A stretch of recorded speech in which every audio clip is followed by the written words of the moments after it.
आज की रेसिपी है गोभी की कचरी। ठंड के मौसम में गर्मा गर्म चाय के साथ गोभी की कचरी खाने में बहुत ज़्यादा स्वादिष्ट लगते हैं। आप इसे ज़रूर ट्राई करें। हमारी वीडियो आपको हेल्पफुल लगेंगे तो प्लीज़ लाइक, शेयर और सब्सक्राइब कीजिएगा। बेल आइकन को प्रेस कर लीजिएगा जिससे हमारे वीडियो के नोटिफिकेशन आप तक पहुँचे। तो चलिए गोभी की कचरी बनाना हम शुरू करते हैं। हमें 500 ग्राम गोभी लेना है। इसे मोटे मोटे टुकड़ों में काट लेना है। उसके बाद 2-3 पानी धो लेना है। पानी हल्का गर्म है, इसमें गोभी को डाल देना है। गोभी को 70 से 80% तक हमें कुक करना है। इसमें हमें डाल देना है आधी छोटी चम्मच नमक। इससे गोभी काफ़ी जल्दी पक जाएंगे। गोभी जब तक पक रहे हैं तब तक 2 प्याज को बारीक काट लेना है, 3 हरी मिर्च, थोड़ा सा धनिया पत्ता, 1 चम्मच लहसुन अदरक का पेस्ट लेना है। अभी हमें गोभी को चेक कर लेना है। गोभी नरम हो चुके हैं, इसे निकाल लेना है। बाउल में कटे हुए प्याज, धनिया पत्ता, हरी मिर्च को डाल देना है।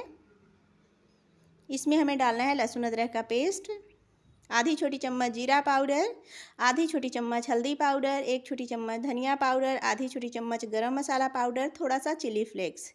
इसमें हमें डाल देना है। गोभी को इस अच्छे से मिक्स कर लेना है। इस तरीके से बहुत ज़्यादा बारीक नहीं कीजिएगा, थोड़ा मोटा ही रहने दीजिएगा। अभी इसमें 2 चम्मच चावल का आटा डालना है जिससे बहुत ज़्यादा क्रिस्पी बनता है। इसमें 4 चम्मच हमें बेसन डाल देना है खाने वाले चम्मच से।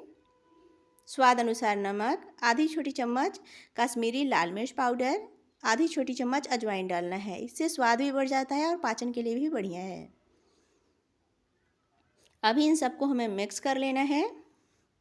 अच्छे से ये मिक्स हो चुके हैं। अभी हमें इसका शेप देना है। टिक्की जैसा बनाना है। आप कोई भी शेप दे सकते हैं।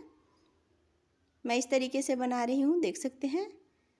बहुत ज़्यादा पतला नहीं, थोड़ा मोटा ही रहने देना है। तेल अभी अच्छा गर्म हो चुका है, देख सकते हैं। इसमें अभी हमें कचरी को डाल देना है फ्राई होने के लिए। चाहे तो आप इसे सेलो फ्राई भी कर सकते हैं।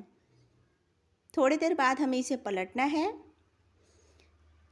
थोड़े थोड़ी देर में हमें इसे पलटते हुए गोल्डन कलर आने तक इसे हमें फ्राई करना है। तो अभी आप देख सकते हैं इसमें बहुत ही अच्छा कलर आने लगा है। थोड़ी देर और फ्राई करना है। अच्छे से ये फ्राई हो चुके हैं। अभी हमें इसे निकाल लेना है। तो देख सकते हैं गोभी के कचरी बनकर तैयार है। आप इसे ज़रूर ट्राई करें, बहुत टेस्टी लगते हैं। बनाना बहुत आसान है। हमारी वीडियो आपको थोड़ा भी हेल्पफुल लगा होगा तो प्लीज़ लाइक कीजिएगा। आप इसे चाय, सॉस, ग्रीन चटनी के साथ सर्व करें, सभी को काफ़ी पसंद आएंगे। कमेंट में ज़रूर बताइएगा ये रेसिपी आपको कैसा लगा, आपके फैमिली वालों को कैसा लगा। Thank you for watching.